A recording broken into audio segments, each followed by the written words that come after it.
The following podcast is being brought to you by the Defy Life Podcast Network. Welcome to Aftergate, powered by the Defy Life Network.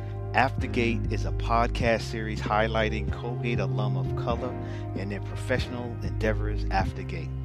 Aftergate is hosted by myself, Alvin and German, aka Al, and Emwan Dubois, aka Jerry. We are doing Aftergate because Colgate University has produced innovators who change the world every day. Yet many alums of color and the mainstream Colgate community are unaware of the amazing accomplishments of alums of color.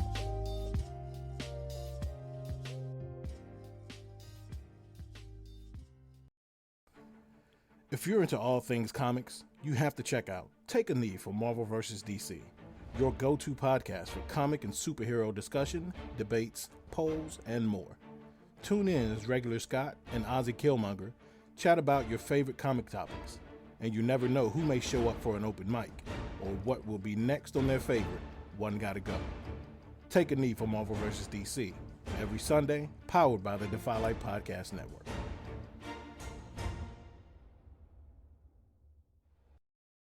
Welcome to another episode of Aftergate. This your boy Al. I'm here with my co-host Jerry. What's going on, sir? What's good, y'all? All is well. Doing all right down here? Can't complain. Blessed. We were again the missed projections of a hurricane or tropical storm or whatever you want to call her, Elsa, stayed left. So that's always a good day. Good to hear your voice, brother. Good to hear you. Appreciate it. Good to be heard. You have a question? Nah, we're gonna have to come up with what our Colgate question is. I was gonna say, what was your favorite? Who was your favorite guest speaker in the 4 years at Colgate? Bingo. We had a couple of great speakers. Right. And it'd be nice to highlight some of them. Looking back, I think my favorite out of all, I would definitely want to shout out Dick Gregory. Oh, for sure. Appreciated his conversation. Angela Davis and Betty Shabazz. Mhm. But I think my favorite was Maya Angelou. Mhm. And I think not only her words, but I think having opportunity. I was a freshman, and I was as the Prism photographer, and so I had the opportunity to actually take pictures of her, not only at the show, but there was like, of course, a little get together of the people who were part of the, I guess, the Black Student Union at the time, and kind of getting her ready to go on the stage. She had a little private, so I was kind of in there. So Use with the press. I was with the press, so I got to be, even though I was a freshman, not necessarily involved with the organization so much. I was But you able to had get the access. camera. I had the camera, and but looking back, I think one of the reasons it's so memorable is because I had no true appreciation for who she was and what she had accomplished at the time. So I think looking back, it just kind of helps put some of that in perspective in terms of youth and how they don't always appreciate The what's in front legends of you them. have. Yeah. And now I was one of them. Yeah, So yeah. There were too many to say that it was my favorite. But I will say one of the ones that was one of my most memorable, and already, the two that were mentioned already are definitely up there, especially the fact that I had the chance to introduce Angela Davis. But author Perry Thomas, Puerto Rican author who came up to Colgate and did a speaking engagement, but it wasn't the speaking engagement that rocked me. He came to La Casa afterwards and just sat with like a dozen to 15 of us Latino students and just really just talked to us as like an uncle, talked to us as like an elder. And I have photos of that, and just really believe in his words in a way that it separated him from just being a speaker. Like he really was trying to, it was like Obi-Wan Kenobi talking to a bunch of young Jedi Knights, and it was personable. And because Colgate didn't have a lot of Latinos that came up as speakers, and he was from New York, he wrote the book Down These Mean Streets, classic book that every teenager should read. And he talks about his journey and just navigating life in New York City and just trying to make it, and he came up and just dropped knowledge and dropped gems and just talked about pride and perseverance, and like we owed it to those who came before us to not give up because they worked too hard for these opportunities. And that was the type of, I remember lessons learned that I talk about gaining knowledge at Colgate out of the classroom. Uh, that was very impactful for me. Perry Thomas. Perry Thomas. Yes, sir. Yes, sir. And we have a guest on tonight that we have the pleasure of interviewing. A brother that actually overlaps with our time, so it's going to be always a good conversation when, as we talk, we can actually relate to those days. So I'm looking forward to this conversation. Absolutely. What's going on, sir? I'm good. I'm good. I'm good. Delighted to be in the same virtual space as y'all. What I consider my forever big brothers, Amen. both Colgate and beyond. So definitely feeling good to be in your presence today. Welcome, welcome. I've been wanting to ask this. How do we officially reference you now? Is it Denniston? Is it Dimension? There's a middle M, a junior, Mr. Reid, Dr. Reid? Dr. Reid. Can we get some clarity on this? Let's address. Let's start this stuff right. Let's get that right. Let's get that clear. So I mean, all the above. I'm still all the above. I'm still Dimension. Will be that till I die. Even though Haas hit me up and called me Slim, I think he said Slimenton or something crazy. Slimention. Yeah, Slimention. I got another story to tell y'all afterwards. But yeah, I mean that's still Dimension, still Denniston for the people that don't know Dimension. Some people call me Doc now, so Yes, sir. Yes, sir. We got a couple of names we go by depending on the. We family, so Dimension is still it. So first, let's go. We'll go government first. Denniston Reid. Yes, sir. Class of 1994. Yes, sir. Majored in, what was your major? Educational studies and political science. Oh Okay. yes. Oh Okay. yes. Okay. Yes. So it is. Honestly, man, I'm just glad to have this conversation. Looking forward to talking, and let's just jump right in, right? So let's go back. 1994. That means you graduate high school, your class of 1990. High school class 1990.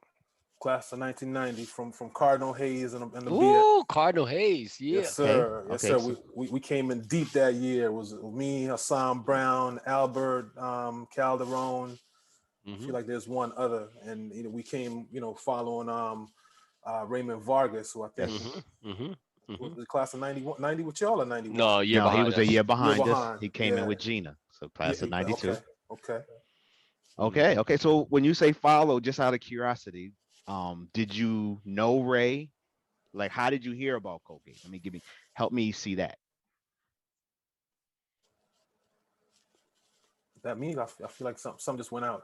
No, I can hear you. I can hear me. Yeah, okay, yeah, cool.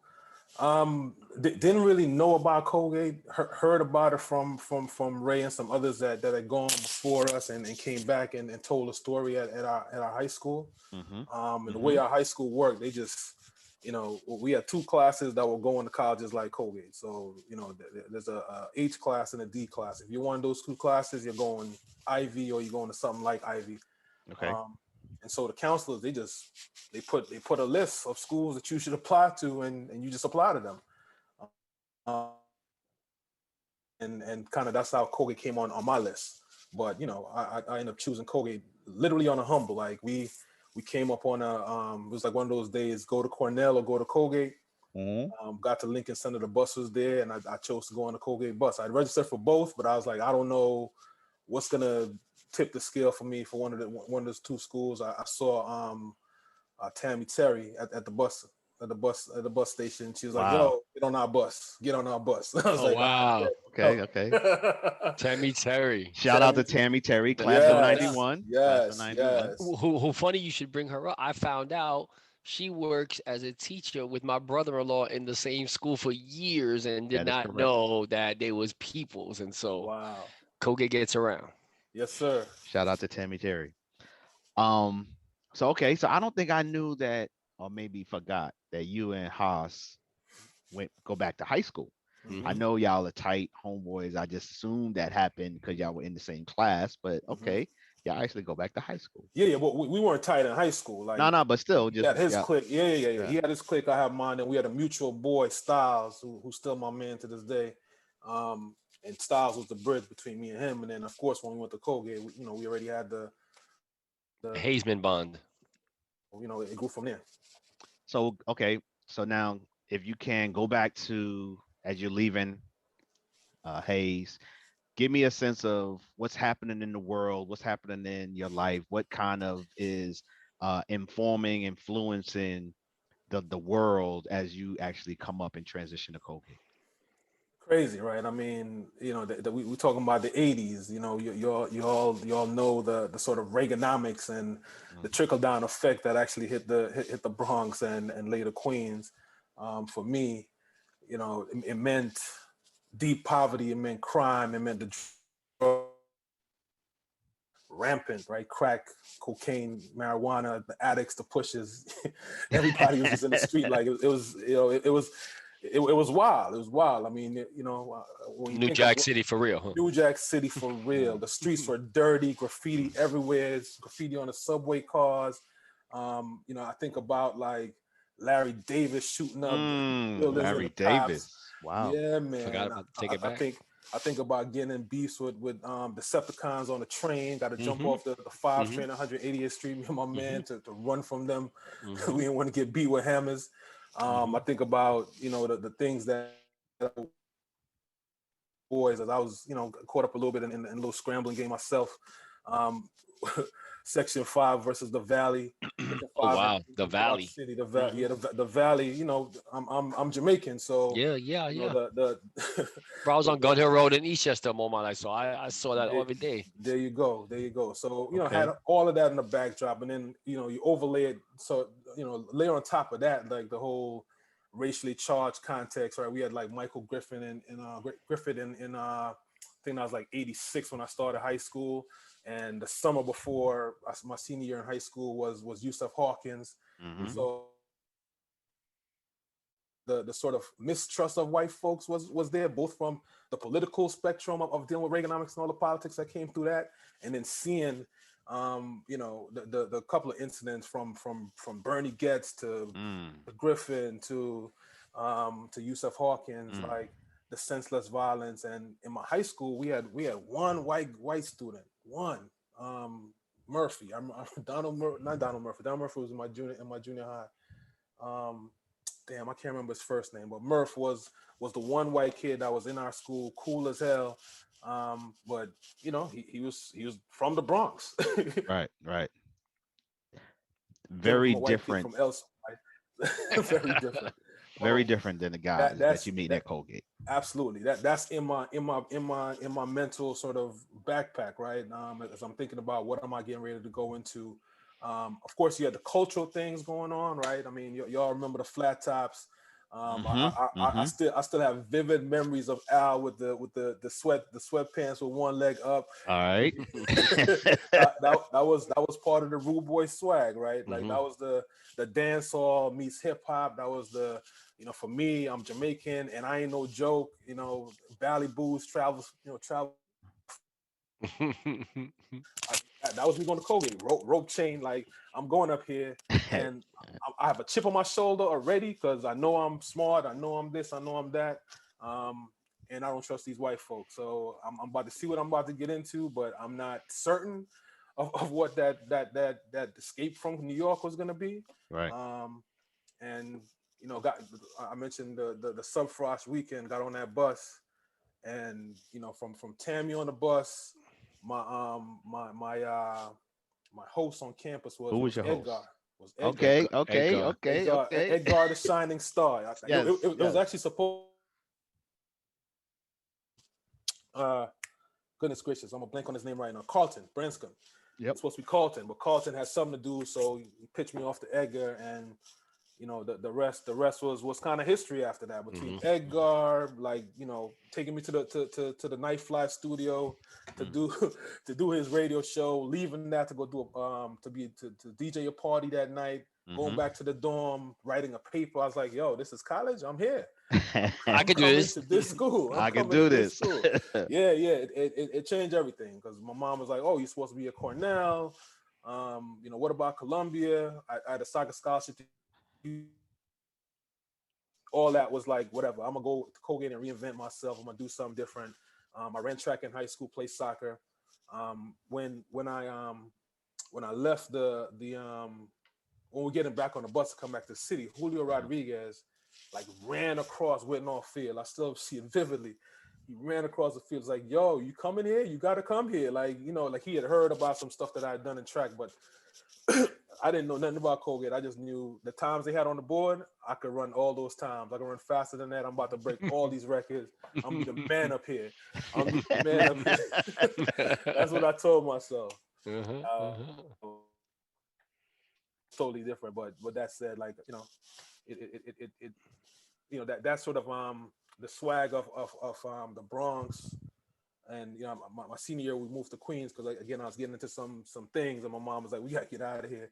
And then I, related to that, like escaping from New York to go to Hamilton, Right. Was definitely like a welcome change of pace, but still, like I said before, had a suspicion in my mind about what it was going to be like to be in this context that was predominantly white and not anything like what I was experiencing in the Bronx.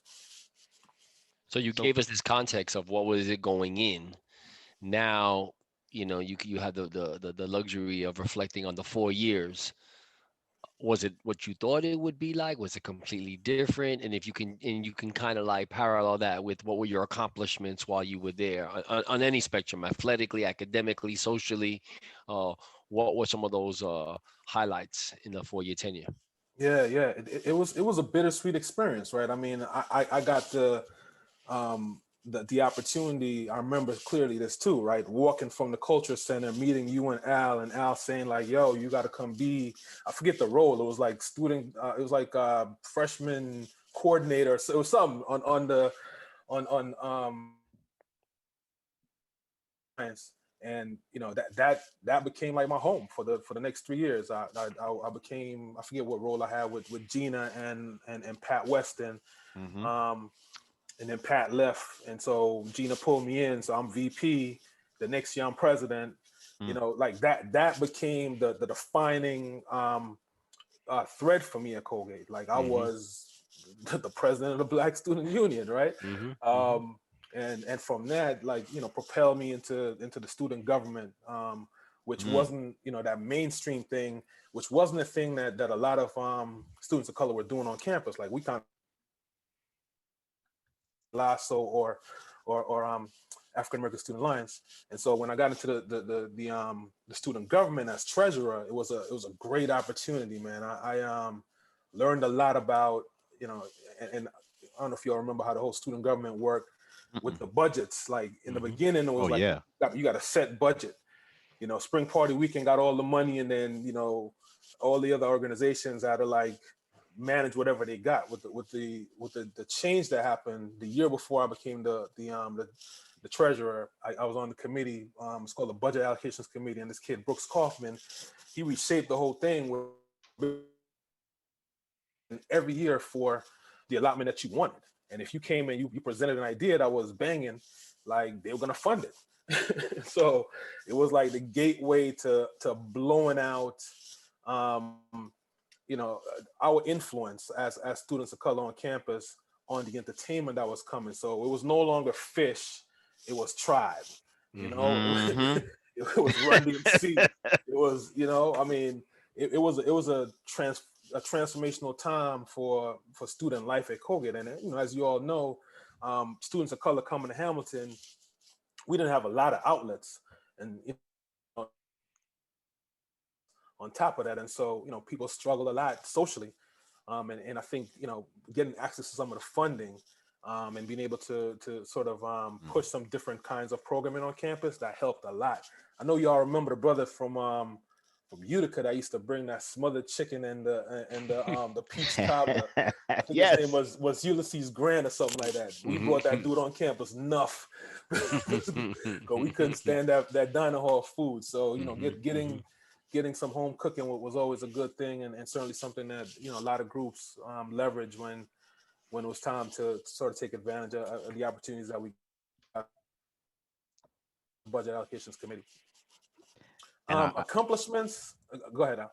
no, I was just gonna say what I appreciate about as you look back, and appreciate about what you accomplished as you're about to go into it, is that you definitely are a brother that, and this is what's supposed to happen, right? As we're passing something to you, you didn't pass it and kind of took it to another level and said, okay, I see what they're doing. All right, let me do a little bit of that, and then now let me move it and progress a little bit. So I just wanted to acknowledge that that's what's supposed to happen. Well, appreciate that. I mean, we I think we all kind of, at different in and just sort of just added on layers and layers. Like at the same time I'm doing the BAC, Haas and Dave Ford and that crew, they started blowing up We Funk more.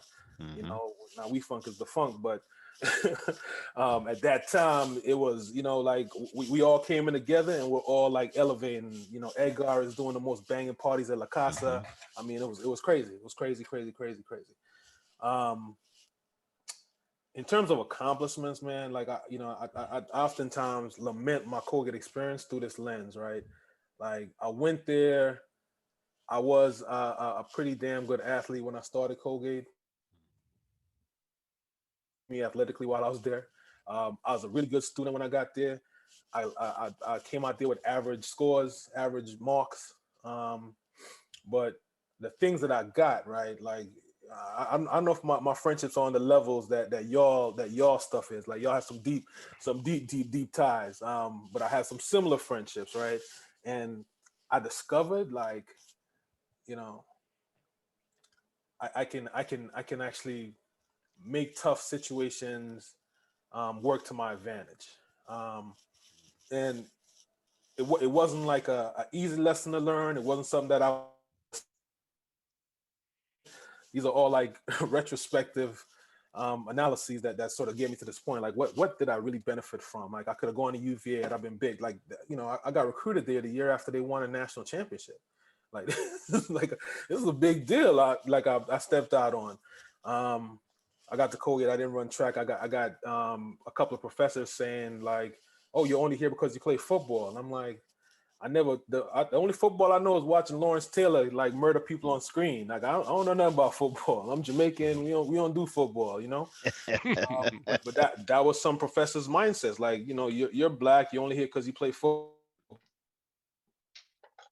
I'm black and I'm trying to be the smart person that I know, got the marks and got the nod to come to the school. But that wasn't always easy. They weren't like a lot of warm embraces, for a few of us. I think a lot of people, particularly some of the people that came through in the sciences, like I saw people getting discouraged left and right. They were getting weeded out and they were like, oh, I had a lifelong dream of being a doctor, but I'm a major in SOAN. I'm a major in something else, so that was hard to see. I feel like it's gotten a little bit better over the years because something about representation, something about having people beyond, like Sarah and Charles Rice and that, that whole OUS office that was lobbying for us, that was good. But when you have also professors doing that, I think that makes better. I mean, I happened to luck out and get like a great one, white professor, Joe Wagner, late Wagner, rest in peace, who came out actually after. So my accomplishments, I'll go into that real quick. One of the things I did on the strength of African American Student Alliance was I led the march after the Rodney King march down Broad Street right onto the Village Green, and I got up on the stage and I wasn't very vocal. My leadership was similar to what it is now, like just laid back, direct with people, but not necessarily getting in front of big crowds. But that night, I was so moved that like the verdict could be that way. So I got up on the stage on the Village Green across from the Colgate Inn, and I started calling out individuals in the crowd, like, white woman here, white brother there, whatever. Professor, I'm calling them out. Like, I don't even know their names. I'm like calling them by whatever name I think it is. So with Joe Wagner, yeah, Brubaker, you got to do this, that. And sure enough, this fool come to my door the next day. Like, yo, you call me to action. I'm Joe Wagner. I'm not Brubaker. Blah blah blah blah, and hit it off from that. And that That's was what's up. my ride out. That was my ride out. That dude was in my life until he passed 2 years ago. So yeah. So in terms of accomplishments, like leading the march, inspiring, like, some of our classmates, got recognized with the Adam Clayton Powell Award, George Cobb Fellows, Dean's List, kind of, some light things on campus that, you feel good about it at the end. But in the, in the grand scheme, like really the things that I accomplished were some of those tremendous friendships that I walked out of there with.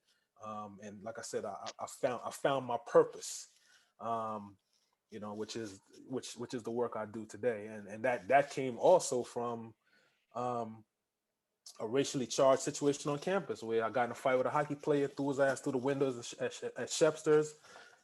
Got probation and got like some, I was on disciplinary probation for 2 years. And part of it, the dude was like, you got to learn to be patient. And so he sent Pine Street, the home for the mentally disabled. And I'm in there working with them, for those men and women for like 2 years. And really trying to understand how the mind develops and, what exactly it is that people do that aren't born with, the same gifts that we all have. And, that then transitioned me to being a tutor at Camp Facilia and at Wamsville and seeing them brothers in jail that were like, Hold on, wait a minute. Say that word again. I hadn't heard that since. Wamsville? Wamsville. Wow. I have not heard that name in 30 years. Wow. Okay. Yes, sir. Yes, sir. I was in there tutoring brothers that were our age doing life, and didn't know how to read. So that the confluence of those things like was what led me ultimately be to decide to join Teach for America and then become a teacher after that. So before we get into some of your professional endeavors, and we just talking about accomplishments. So do me a favor, because quick story, you was the one who called me to tell me I had the maroon citation. Yes, sir. And I had no idea what the maroon citation was. And I think that speaks to some of our alumni experience that so many of us go to this school, have no clue about the awards and recognitions that in ways to get involved, not just be recognized, but ways to get involved with the university. Do me a favor, share with us the awards you have received and also some of the roles you have played as an alumni as you've engaged with Colgate University. Yeah. So some of the awards, I got the Maroon Citation, I got Humanitarian of the Year. I think those are they. Council for goodness, I want to say 5, maybe 6 years. Okay. And then because of the work I did on the alumni council, I'll tell you a funny story about how I got on the alumni council. It was one of my teammates on the track team, Robert Johnson, that called me and was like, "Yo, you want to be on the alumni council?" I'm like, "What's that?" So it is, like I heard the story of your roommate. Like it's sometimes other folks that got to put us on, so we know. And then once we get on, we got to make sure, we find ourselves on the nominations committee, which Chev was on, a couple others, Kalechi and some others that made sure that we started putting certain names in the pot. Because as you all have noted in your podcast, of course I listen to your stories. So sometimes the stuff we do just don't get recognized. The mentorship that you all have done over the years, like to numerous classes of brothers and sisters, like there isn't a score sheet for that at Colgate. There is a way in which that Colgate records all of our interactions, right? From likes on Instagram and Facebook to whether or not you showed up for an event. But the mentoring that you and Jerry do is off the grid. So when your name came up for the nomination, it was Like you didn't have the 10 million things that other people have, but the people in the room were like, yeah, that brother, like boom, boom, boom, boom, boom, and it was done deal. Tim Mansfield. Mansfield was one that actually brought you into the room because you didn't fit the criteria in the traditional sense, and we're like, yeah, like this is exactly when Diane talk about the criteria that the university historically had. Like these are real things, and Mm-hmm. they are actually changing now because it's a moment in the university's history where the non-traditional ways of giving is recognized, right? um, Funny how all of us have been educators at some level. Mm-hmm. There is that part of Colgate that is like the untold story.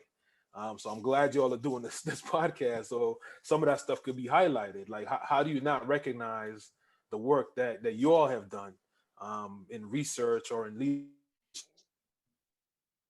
arts, or someone like Troy or Jeffrey, like a lot of educators, a lot of people that have direct impact on kids and kids, the way the kids think about the future, think about um, becoming adults.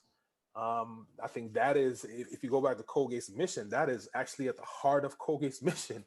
This whole idea of educating, the next generation of kids. And so the fact that you all are embodying that and you're highlighting people who embody that, like, speaks volumes to, how the university has to continue to reframe what,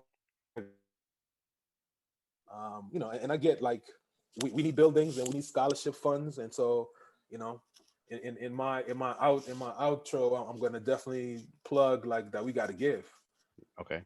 $13 or whatever it is, we all got to give. Like I would love to see 100% of alumni drop $13.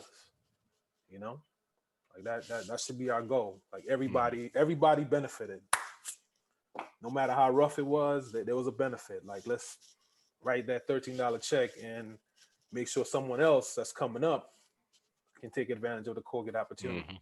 Mm-hmm. Mm-hmm.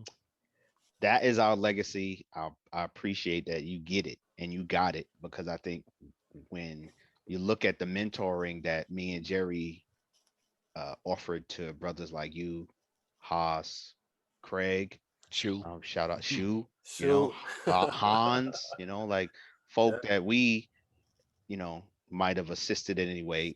A lot of it had to do with what was done for us Hmm. by the brothers like Jeff Mm, and others that, looked after us and said, hey, here's how you do it. And then we showed you. And basically, it sounds like what you're talking about is, hey, we all benefited in some way. Now mhm. pay it forward. Yes, sir. Now pay it forward. So give us a sense of anything you miss when you look back 30 years. Just anything about that experience that you missed today. Oh, no doubt. I mean, you missed the mentorship. You missed the kinship. I mean, mentioned a couple of people already, but Lee Evans, Adam Clark, Yes, yes. Raquel, Mm, Hewitt, Natasha Redwood, Cynthia Duncan, who was my link. Dren, Steve Gaskin, Ron Ransom, Rich Salter. I mean, I it's just mad heads that were like Craig Branch, Harry Craig Patterson. Branch, HP Crazy. You know what I mean? HP HP Craig, Craze. HP Crazy. who's now a preacher. Yeah. Yes, I mean, I missed that. I miss the daily runs at Huntington Court. We go down there and ball out, and Jay Ward. Let me tell you, man. One of the stories I'll never forget is when Jay Ward and Troy got in a fight in Huntington Gym. I was like, yo. I The think it was an Paul, intramural. Was it a pickup game or It was intramural it was game? pickup. It was just pickup. It was just regular. We running after school. And I was like, yo, About this life. they really bringing the city to Hamilton right now. I was like, okay, That's what's I up, definitely man. miss that, man. I miss my tribe. Like we talk about how I call him hot sauce. Well, other story. My man Jacques, who's a year after Mm, Spidey. 40 Dog out of Boston. I mean, we had some good times. Troy, Troy out of Oh, he's in Texas now, out of Syracuse. Syracuse. Yeah, he's in Texas now. Um, I can't think of his last name, but I know you're talking Williams, about. Williams, yeah, Troy Yes. Williams. Of course, the sisters, from Arlene to Mm. you know, I think about like and was some smart people up there, man. Michelle Alexander that came after me. Yes. Zakia, her husband Jamal, was also my man up there. Yeah, I mean it was I think about like it was a lot of love on campus, and that's how we kind of got through. I hate the fact that like so many people, in spite of that moment where there was like the love fest between us, they were overwhelmed by the rest of the context, and then they're like, oh, I'm getting a divorce from Colgate. I'm never. I'm like, we are Colgate. Like we can't like let that go. Like we are Colgate, whether or not been historically recognized or not. Like we are Colgate, and we should always embrace and hold on to that, um, and and continue to make. I think this platform will help people to kind of unearth some of those feelings and talk Reconnect. through, talk through how we reconnect, because I think it's critically important for the future of the university, um, all of our legacies as AOC, and certainly for the future, like the kids that are coming after us that um, are trying to find a home, trying to find Well, that are there now. alma mater. What greater way than to have this capsule to say, let me hear from the voices of people that went through this experience. What did they have? What did they learn? How is that informing what they do today? I mean, Jesus, Hmm. y'all are brilliant. Y'all are brilliant. I'm thankful that y'all thought of this and are executing on it so beautifully already. So definitely looking forward to more stories and hearing all the pieces that because as we were all on campus, we didn't tell all our stories. Nah, Yeah, nah. Never that. Never that. I mean you can you young, you trying to learn new things. It's But all about you, so Hmm. you know Hmm. I think one of the takeaways of what you just said is this idea of reconnecting, and so much of it has to do with one, like you said, it's us. Colgate is us. It's like yes, what we experience and the bond that we take with it. But I think me and Jerry experienced it at the same time when we actually returned to campus for a reunion, and we actually were hanging around some of the people we went to school with and kind of yes. remembering those good times and kind Hmm. of forgetting and let going some of the bad times and just focusing on, what, where we go from here is what we're gonna intentional about. Let's try to engage a little more. Hmm. Let's try to reconnect a little more, but so that we can experience each other a little more. So Yes, I feel you on yes. that. So let's take a little pause because we do have a sponsor and give them a chance to get their shine that they so deserve. And then after the break, we'll come back and wrap this puppy up. All All right. right. So, this episode is sponsored by Hope Murals. Hope Murals is a nonprofit that provides adolescent youth with an interactive experience of creative expression via an urban arts platform that stimulates both mental and physical development. Please visit their website at www.hopemurals.org to learn more and find ways you can support the work they do. Welcome back. Welcome back. Welcome back. Definitely want to thank our sponsor, Hope Murals. We appreciate all you do for our adolescent youth with the urban art. So shout out to them and show them some love. For all those, just a quick, let everybody know if you are interested in being a sponsor, all you got to do is email us aftergatepodcast@gmail.com. That's aftergatepodcast at gmail.com. And especially for our alumni of color, if you have a business or organization or initiative you want to support and be one of our sponsors, get at us and we will make that work. Well, before we dive in, Jerry, I know you want to ask him a question, kind of our current event, get his take on a question. Let me make sure we shout out our network because we want to make sure we give love to Defy Life. So you can definitely check out this show and any other of the dope shows at Defy Life Networks podcast, their hub, which is www defylifepods.com. And if you are a person who likes to read and check out written content, you can check that out at www.godefylife.com. Our podcast, you can find them on more podcast streaming services. We are now on Spotify. Yep. What up, what up, what up? We're also on Google Podcasts, Yep. and we are growing. So we will continue to update you and give you info on where you can find us. And also, as we talk about the network, they have branded apparel, defylifegear.com. And I'm sure you'll see some merchandise that is reflective of our show as this continues to get more and more popular. So that's what's up. Jerry, take it from here. So, as we all know, we're transitioning into a new school year pretty soon. August is around the corner, and as we all get joyful about the back to school season, we cannot ignore the fact that last school year was a pivot on so many levels, and unfortunately, it was filled with a lot of uh, realities that affect all of us, but particularly affect our young people, our youth, from elementary school age, early childhood age, middle school, high school, and I've been part of a lot of discussions about what back to school will look like as we return to the classroom, and I'm curious on your take, Doc, as to the role that administrators and educators should play or should be thinking of playing as we look to deal with young people who have clearly been exposed and impacted by the trauma that ranges from everything from COVID and death to economic loss to social injustices with the killings of George Floyd, Breonna Taylor, Ahmaud Marbury, the sort of the movement across the country for equity. Um, how do we as educators really embrace and put our arms around these young people and get them to understand that we still got their back, we're still supporting them before we get into the reading, arithmetic, history, science, and so forth? Man, heavy, heavy, heavy, deep question, right? I think if there is ever a time in the history of schooling for everyone to stop and take a breath and really think about what really does it take for kids to learn, it is now, right? You mentioned the incidents. I mean, we can further those by adding on, the end of the Trump presidency, and what all that meant.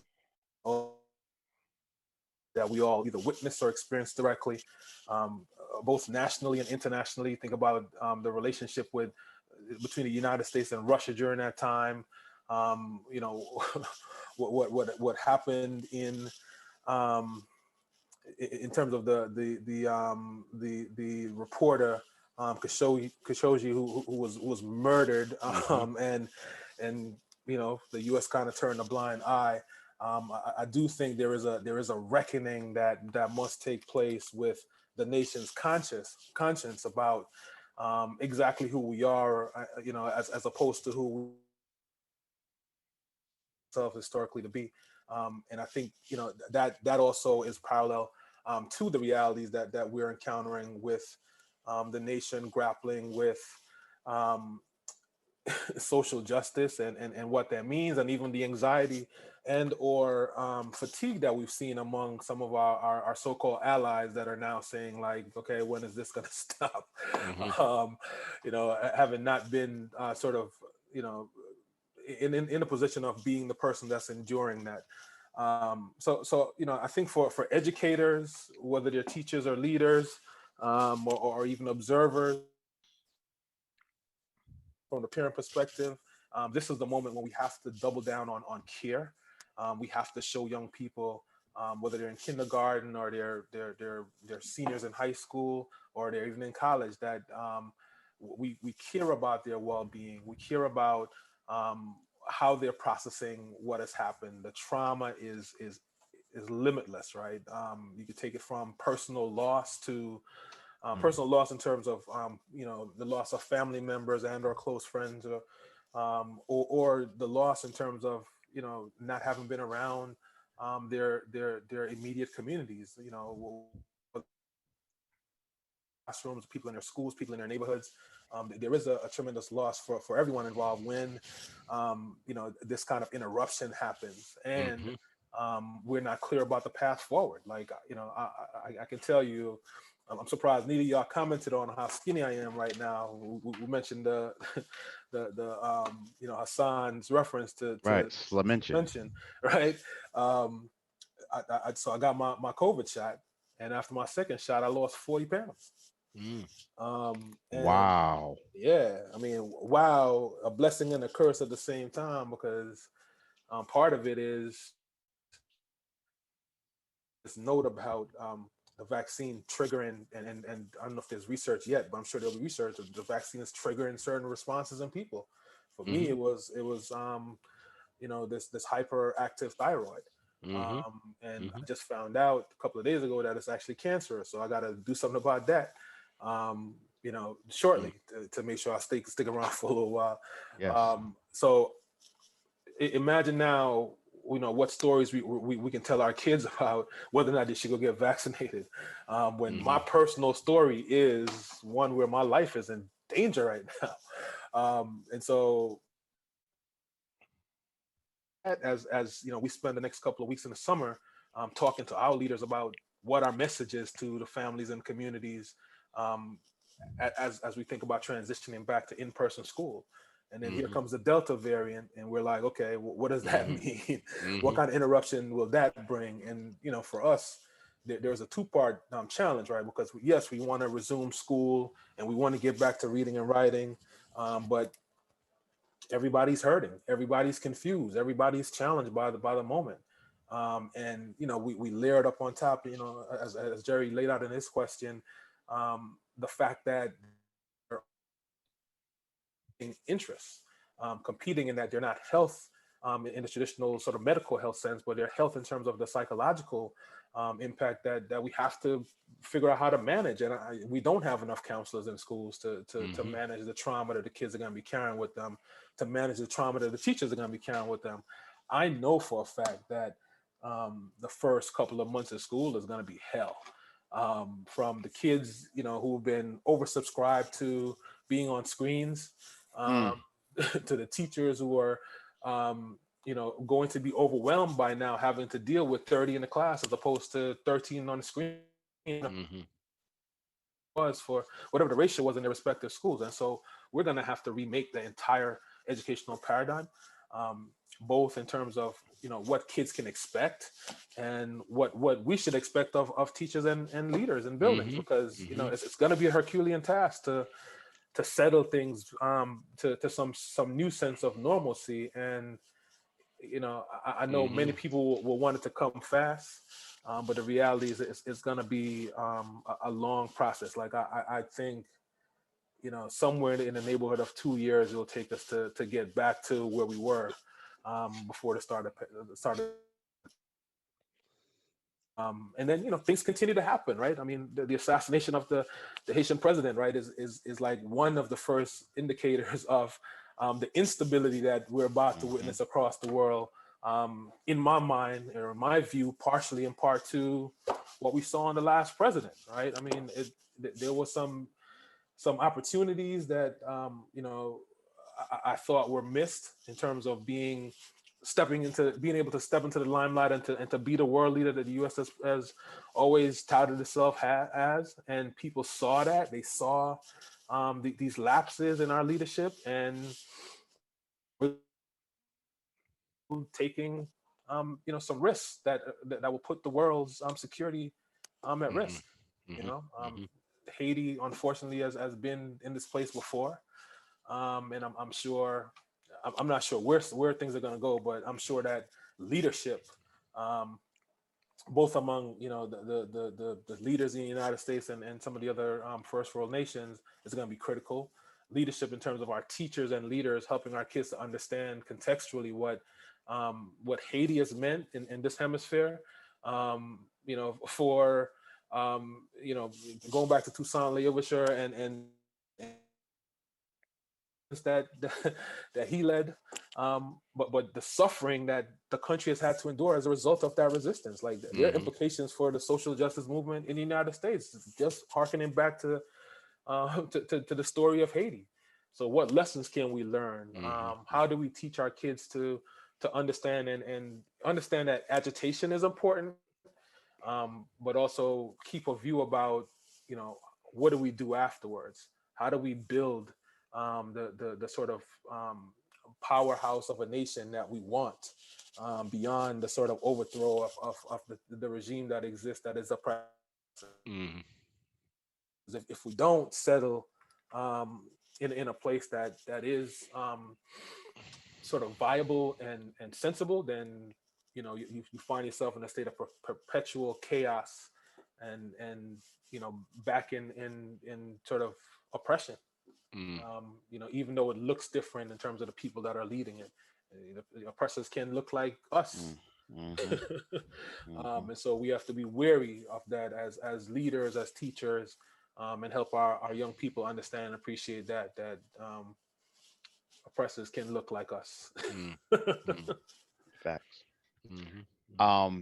Very, very insightful, and so that very informed perspective has experienced a lot on his journey. So, for our sake, give us a sense of who you are, beyond. Walk us to how did you get to be the leader in this Colgate community that you are, changing the lives of, not even just helping alumni, not just engaging students, but I know you have brought students up to Colgate to be exposed to that campus, and whether they went there or not, it was a life-changing experience.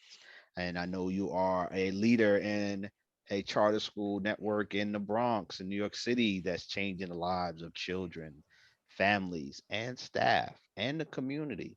So, but help us from your graduation until the man you are now. How did you get there? Mm, wow, that's heavy. I'll say very very small steps, right? I mean, I remember the moment when I decided to join Teach for America. It was a brother from Amherst who was part of the Teach for America recruiting team. Came up, told the story about being in gangs and then going to college, and I was like, yeah, I hear you. But he said, like, the power of his presence on his, in his 2 years as a core member, like, changed the lives of so many kids, because it was the first time they had a black male teacher. And so I was like, wow. I started thinking about my own schooling in the United States. In Jamaica, everybody was black. So so yeah, we have black teachers. But when I came to the States, like, black teachers were an anomaly. And so, I said, let me go try to be that. And I mentioned before, Colgate. And so I had it on my resume when I came to New York, and they went to Sugar Hill in Harlem. And it was Adam Clayton Powell Elementary School, and the principal saw Adam Clayton Powell Award, and she gave me the brightest kids in the school. And I was like, yo, this is crazy. These kids can read like the same stuff I'm reading. I'm reading with them the books I'm reading from Colgate, because the books that they gave us in the textbooks in the class, they're like, whatever, we know how to read that, we can master that. So I'm like, bet, we're gonna do these book studies with the books that I just read at Colgate last year. And the kids are like, Mr. Reid. I'm like, yo, you ready for college? Those kids, they left me and went to junior high school the next year. I was a fifth grade teacher. And then the next year they put me down to the the way it worked. You get the highest class, and next year you get the lowest class. Right. Woo! Man, the high I was on that first year was like, oh, this teaching is easy. What are people complaining about? I don't get it. Woo, man. I was going home crying to my mom every day after that second year. I was like, Mom, I don't know what's going on. This is crazy. I don't know what I'm doing. The kids not learning. Like, it was crazy. And then at the same time, the kids that left me the previous year to junior high, they kept on coming back. And they're like dropping out of school. They're like, yo, this is whack. I'm like, yo, you were doing college work with me last year. Like, what are you talking about? Junior high is, and it just got depressing. Each year we we pumped the kids out to the middle school. They hit a wall, and I was like, man, I don't know how to make this system right. There's no way these kids are as bright as they are, brighter than me, right? I'm coming out of college, being whatever, and these kids who are brighter than me were not making it in the junior high school down the block. So I decided to go back to Colgate. My Colgate little brother Marcus, class 97, he was graduating. So I went to his graduation, met one of the deans up there, brother named Jim Terhune, and he's like, man, you look tired. You look like you've been getting your ass kicked. I was like, yeah, I have been for 2 years. My ass kicked by these kids. And he said, yeah, you should talk to this woman in admissions, Mary Hill. I'm like, why am I talking to her? He's like, Colgate could use you. You could, there's an opportunity here for you to do some traveling and, learn the U.S. and do some recruitment for Colgate. I'm like, all right, let me talk to her. And before I know it, I'm flying to Asia. I'm flying to the Caribbean, to Jamaica, to Aruba, Puerto Rico, Amsterdam, like Thailand, India, recruiting kids to come to Colgate. I get out there and I'm telling the story about Colgate. And I'm telling my Colgate experience, and they're like embracing it and loving it. I'm like, damn, I guess my Colgate experience wasn't as bad as I'd made up in my mind, because it was tough. It wasn't quite like I didn't leave out of there feeling like I had reached all the things that I knew I could have done while I was there. But in the totality of it, it wasn't as bad as I when I first left. So that was good. I decided after the I think my third year there, my second year, I said I'm apply and go back. I gotta go back to the schools in the city, because what we're seeing at Colgate are the bright kids. They made it. They've already made it through the matrix, and they're at the door. And I'm making a decision about whether or not they come to Colgate. I'm like, that's the easy part. I got to get back to them kids I was kicking my ass. So decided to apply to Columbia and came down to the city, hooked up with another in a school in the Bronx called Bronx Prep. And she's like, yeah, at first I just hooked up, said, I want to tutor. I just want to tutor some kids while I'm in grad school, make some little extra money on the side, whatever. This woman was so convincing. I'm like lining up teaching. I'm teaching math. I'm teaching 6th grade math. I'm like, yo, it's been a long time since I touched some math, but let's do it. Long story short, we're on the New York Times. There's a whole series on us. The kids like do amazing the first couple of years. Kids are like these kids, man, were like the out of my life. They're like in 5th grade, I'm going to Harvard, I'm going to Stanford, I'm going to MIT, I'm going here, right. And we started that like lighting the fire and giving them like dreams to have and connecting them with some stories about some of those places. And don't you know, they did it. Stanford, not Harvard, Haverford, Swarthmore, MIT. I mean, the kids ball out. Like one of them actually works with me now. She went to Howard. One of the most brilliant math minds ever. Even though she don't want to touch math anymore, she's like, yeah, I'm just gonna be a I'm like, all right, like you good at that too. You can do whatever you want. So yeah, that crew, man, inspired me. That's when we first started the program to bring the kids to Colgate, because I was like, I can't have what I had in Sugar Hill, where the kids like get to the edge and fall off the cliff before they realize the opportunities that really exist for them. With the brilliance that they had and the possibilities that exist in the world, I had to try to bridge that gap. And so we started that summer, I think that was in 2001, to bring the kids to Colgate. And, it was just like a familiar place. It's a place where like I feel like I never realized my full potential. They give you the opportunity early to go get exposed to what it's like to be in college. And I was able to negotiate with a bunch of faculty on campus to come out and like demonstrate lessons, like teach them about bird songs, teach them about artifacts, like the goodness. I'm trying to think of some of the professors' names that came early, but they all came from everywhere. Economics, sewing, history, physics. Like everybody came out. They showed us love. We kept that going for a couple of years, and then like I changed jobs. I left Bronx Prep and joined the New Visions for Public Schools, which is an organization that partnered with Gates Foundation, and they opened up all these small high schools around New York. So I was part of the team that opened up 75 small high schools.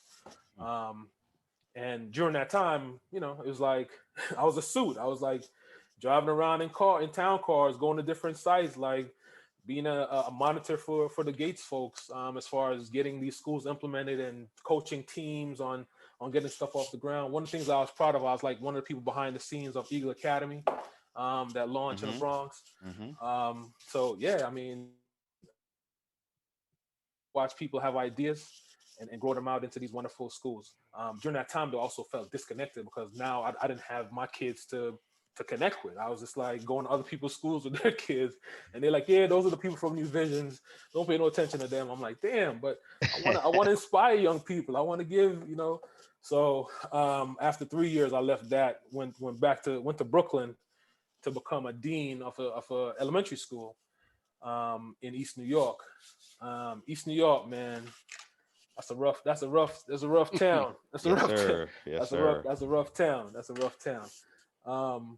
I would say I've been in the South Bronx. I've been in East New York. I've been in Stye. East New York. East New York. Hands down. Hands down. East New York. So East New York was an opportunity to be a dean at first, and then like within a couple of months, I became a principal. Rolled that out for 4 years. For 4 years as principal, 5 years altogether. In that school, I met another set of kids. Like, it was an organization called Achievement First. Wonderful in terms of like laying out the whole dream, the college, the vision of getting to college, all the way from kindergarten. And some kids there that were like wonderful, man. They were amazing, brilliant young minds. And this is the first time I was working with kids in kindergarten. Before I'd get them in fifth grade, or higher. In this case, it was kindergarten. So it was like young and impressionable. You had the opportunity to actually shape and give them purpose and tie into their parents' dreams about what they wanted and actually make it real. Those kids graduated college this year. University of Richmond, Williams College, Bowdoin, Oberlin, Babson. I mean,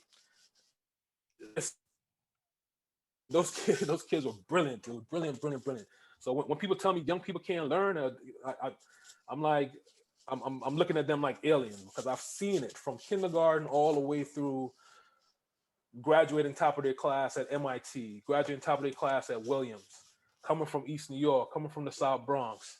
So I'm not trying to hear none of that when I think about the possibilities for young people of color in these neighborhoods, these hard knock neighborhoods, South Jamaica, South Bronx, East New York, Bed-Stuy, even in Parkchester where we are, Stamford, Connecticut.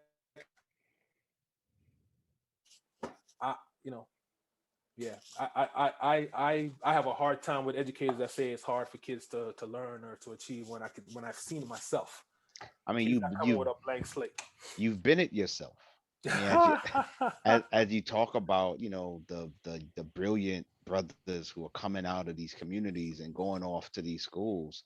I mean, it's one thing to have that type of evidence and experience to base your perspective on, which is Yes. valid. But we also talking about three cats who came out of New York City. They went True. off to Colgate. My brother graduated from Williams.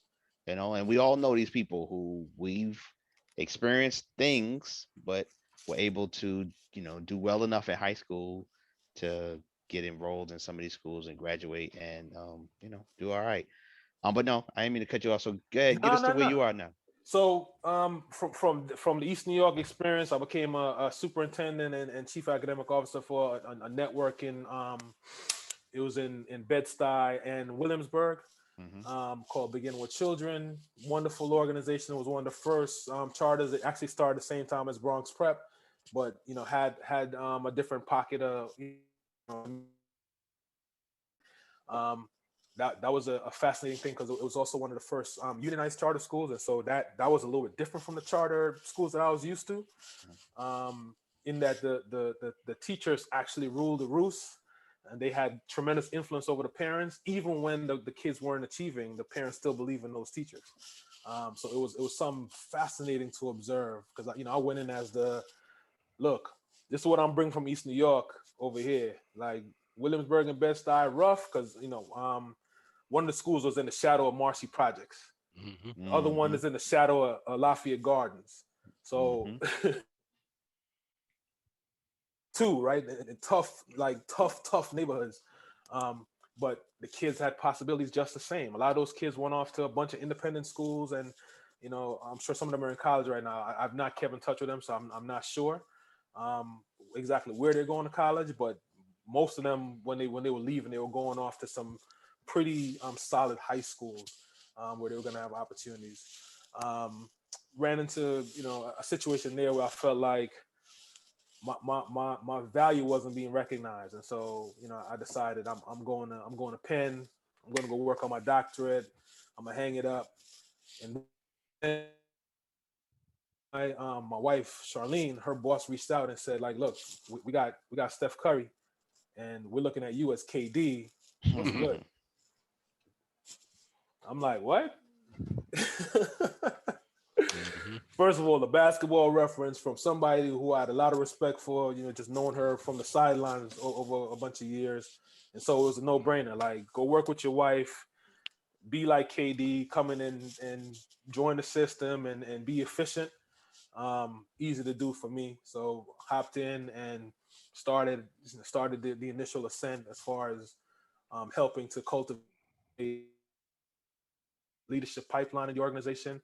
I think when I got here, we had four or five schools. We're up to 10 now, and growing to about 14 in the next 4 years. So excited to do this work, continuing to sort of marry myself to the process, right? Because here too are the kids that she's been working with over the past 15 years, my wife Charlene, and I'm getting to hear, like I'm getting now to see the sort of the product of. So last year was the first graduating class, and we're talking about Brown, University of Pennsylvania. Kids are racking out St. John's, Johnson and Wales, Fordham. Again, same thing. Kids are coming from Parkchester in the Bronx, a couple other neighborhoods, Castle Hill, Soundview. Those kids are making Doing these it. baby steps, doing it, and getting to the goal, getting to the bottom line. And we made the same kind of promises. On the kids, when they come in kindergarten, we're saying, hey, tell us about what your dreams and hopes are. Here's what we do. Here's our resume. The first National Blue Ribbon. Proud of my wife for that. First National Blue Ribbon school in the Bronx. Oh, Crazy. props. Crazy. The school in Stanford is the #1 school in the state of Connecticut. All right. Yeah. Yeah. Remember Respect. I said I came to Colgate on some I'm Jamaican and I ain't no joke, Rakim. I ain't no joke. I used to make the mic smoke. Now I slam it when I'm done and make sure it's broke. Sure it's broke. Yeah. So I mean, yeah, man. I mean, amazing to be in this position right now. With two Colgate heads, Jacques, class of '95, and Chris, class of '96. Jacques does our operations and real estate. Christine does community engagement, family and community engagement team she leads, and doing some amazing things as far as connecting families to resources. On Jacques' side, getting us buildings that we're operating in. He's managing a project right now that's a $5 million renovation project of a building at Mount St. Michael that one of our schools are going to move into in September. So like it's a huge enterprise, but structured in a way that will continuously benefit the communities that we're penetrating, from the inside, right? Like we're on the inside, we're from the community, right? I mentioned before that I grew up on 183rd and Grand Avenue. Mm-hmm. Family in the Valley, some family in Co-op City. Mm-hmm. When I first went back to New York, I lived in Parkchester. That's actually when I was living there when I met Charlene at Columbia. Invited her to come back, told her Harlem was whack.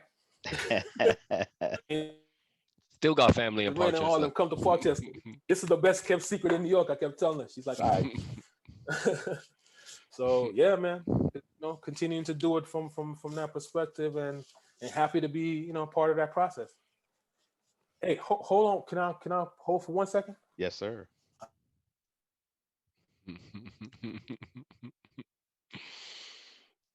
Brothers doing it. Right. Nice story. Very nice Nah, story. great story. Great Hmm. story. Um, I'm gonna jump into the. Well, I'll leave with the next question, and then you close out with the last one. yep. All right, Where we at cool. next? 21? Questions. Yep. Okay. Gotcha. Yep. And this has Gotcha. also probably been one of our longest sessions too. If Where we at? I ain't even been looking well, at time. it's 9:18 on the clock, so assuming we started about 9:05, 9:03, Yep. not bad. Okay. We had a sweet spot, but there always was gonna be a little wiggle room. It'll be a lot of wiggle room. Cause shit, once we get Steve on here, who knows? Getting his ass off. Um, it's gonna be, some talkers. I was just thinking about connect. Steve needs to connect with D on that uh building stuff because as an urban planner, that might be right in his Oh wheelhouse wow. for him to look at how he leverages real estate and development with what they're doing. Yeah, great point. That could be a little consultant pickup, Yep, yep, yep, yep, yep. Good point. like ASAP. Mm-hmm. Mm-hmm. Send me his contact afterwards when you get back after the show. Steve? You're talking about Williams, right? Yeah. No, I'm talking about Reid Dimensions. Oh yeah. Okay. You good? You Sorry good? about that. No, it's Yeah, all man. good. I had to make a quick. I realized I'm sitting here drinking all this water. I'm like, yo. Hmm. um. Going back a minute to when you mentioned and prayers gonna go before you, brother, as you take care of the thyroid situation. My mom and pop both caught COVID, and went through it as G's and warriors, and then ended up surviving and donating antibodies and the whole nine. Mm, Got the vaccine now and this and that. And my mom worked in healthcare, so it was sort of inevitable. But and they were textbook, elders, mm-hmm. underlying conditions and all. And my mom to this day is struggling with after effects of different things. She's been having trouble sleeping. Mm. uh she has had different conditions where her legs are extremely itchy, like she's Damn.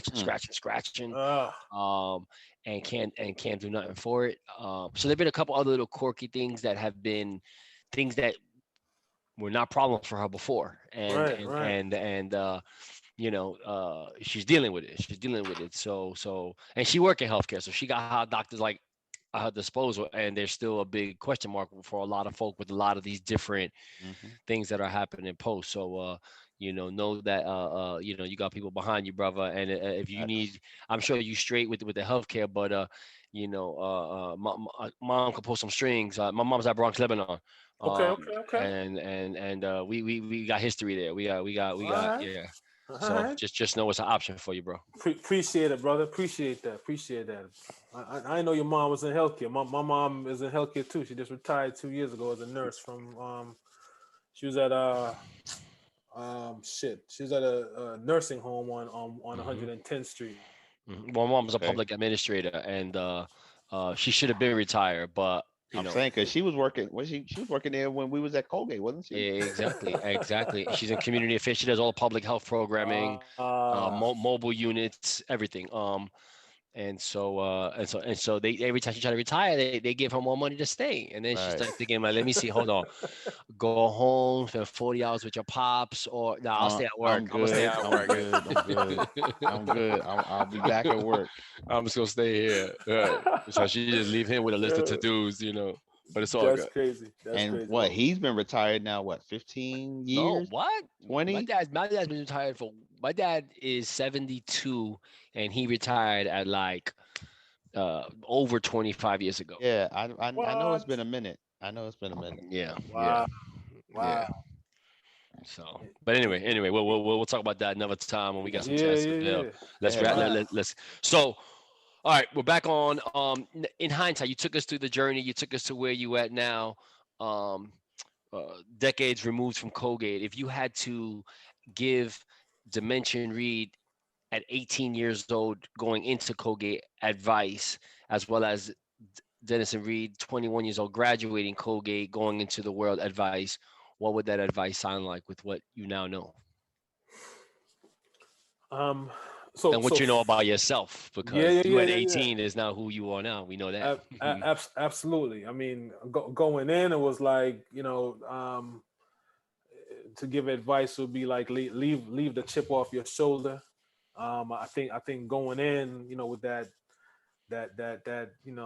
I'm representing the Bronx. I'm representing Queens a little bit. I just moved to Queens, so not all the way on Queens, right? But that was the college years. But the advice would be like, have less of a chip on your shoulder. Try to embrace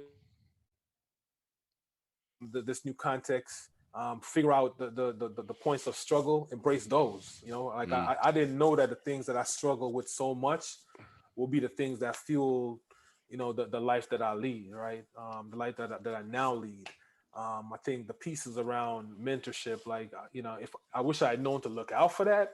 It was a welcome surprise. It was a treat, something that I embraced. And then as you all said, having learned from you, I embrace that and try to pass it on, with every generation of Colgate people that I met afterwards, from groups of brothers to groups came after us. I was able to sort of share with them some of what I learned to help them get through the space. So, I think that would be key for me, both on the front end, on the back side, like knowing to come in, be vulnerable in a way to the place, and know that it's going to take you on a ride, and you just gotta embrace whatever that rough ride is. You gotta embrace it, knowing that you're going to be better off, in the long run for having had that experience, right? Just think back to Cardiac Hill, right? Cardiac Hill was so intense that they had to change that shit and make it cardiac bypass. Afterwards, they couldn't deal with that hill that we had to walk up. They couldn't deal with that. They made a bypass. Like make it easier ride. Right. Yeah, that Colgate climb. I mean, it's a tremendous, builder of resilience. And I think for a lot of people, the kind of resilience that they need to sort of be, upstanding citizens in the long run. It may have cost us some Goldman Sachs and J.P. Morgan money, but Facts. like we get to Well, lead for some. for some. But what we do come out again to lead the next generation of people that are, experiences with, some know-how that we perhaps didn't necessarily have when we came into the game. So I take great pleasure in that. That's what's up. Dope. So we trying something a little new this week before we get close out. Um, Question me and Jerry talked about before you actually got on was we reflected on what was our favorite Colgate speaker lecturer. Mm, mm. So who is yours as you look back? That's part of I think Kwame Ture, hands down, hands down. hands Yes. down, hands down. Uh But I know that man would spend so much fire. I was like, yo, I want to be like him. yes. Yes. I remember Yes. him as well in the cultural center. Yes. Amazing, amazing. Yes. That's what's up. Okay. Yes. My question is, here's your opportunity to promote, to have some last words, to share any initiatives, anything that you want our AOC community, our students, all of our listeners to support you. Just what you got for us, brother, man? Yeah. So the thing I would say is what I said earlier, right? Like I do think there's some power in the dollar, and it's critically important for all alums to give something, to give $13 back to Colgate. Make it an annual gift, right? Set that up and just kick off the $13 because it's an investment in the people that are coming after us. So if you don't want to support the institution, support the people that are going through the institution, right? I think I've Charlene and I have committed to doing a couple of different initiatives on campus. One of them is a scholarship fund that we established, and people that can do that, please do that. Like are saying, I don't have that much, like give as much as you can, because it will benefit the experiences of people on campus. The other thing, man, is excellenceCommunitySchools.org. We're hiring. I mentioned the people from my time that are there. We have another sister, Chrissy Saldana, who's a history teacher. She's amazing. Came directly from Colgate with her credentials and whatnot, and she's hammering it out, doing big things for our middle school students. If people are looking for opportunities, holla. We're looking for a few bright minds. I like So that. come on down, excellenceCommunitySchools.org. A few bright minds. I'm gonna be forwarding a few people to you, bro. Let's go. We hire a lot from the community because we had a couple of initiatives that was sort of like a FUBU kind of approach, but generally speaking, it's an opportunity to hire from within the community to support the kids of the community, and we obviously do intense training to make sure that people got the right chops, right? So we hold the kids doors. We hold their future sacred, and so we take every effort to make sure that the training is excellent for the teachers that are going to be standing in front of them, right? So we hold a high bar. So not everybody, not everybody wants that, but I can tell you that that's what we are. So if you want to be excellent, come see us. If you want to do less than excellent, don't come, because Exactly. the kids are what we're talking about. The kids and the opportunities for their future is what we're talking about, and that means only the very best. The best are nothing. Mercedes, let's go. All right, we're gonna stop it right there. Yes, sir. On that note, my brother, Appreciate y'all. This is fun. Thank you. This has been excellent. Thank you. Word. This has been excellent. So, for all our listeners, we really appreciate y'all. Keep listening. This has been another excellent episode of Aftergate, always powered by Defy Life Network. Make sure you check us out on all your favorite platforms, including not just Spreaker. Now we on Spotify. We also on Google platforms. Check us out. Big shout out to the ladies, to the interns. Gotta shout out to interns. Izzy, Kathy, Sophia. Appreciate y'all. And then just check out all the dope episodes to follow. All right. Appreciate y'all. Have a good night. Peace, family. Peace. Shh. You hear that? Listen closer. That, my friend, is the deafening sound of focus. It drowns out all the useless noise that can clutter the moment. Naysayers don't exist. Haters? Smaters? The peanut gallery? Who's that? When you in your zone, all that noise and all that buzz is just elevator music. So, enjoy your journey, focus on your goal, and bask in the quiet roar that is progress. Because when it's your time to shoot that shot, spit that verse, or close that deal, the only voice that matters is yours. Defy Life.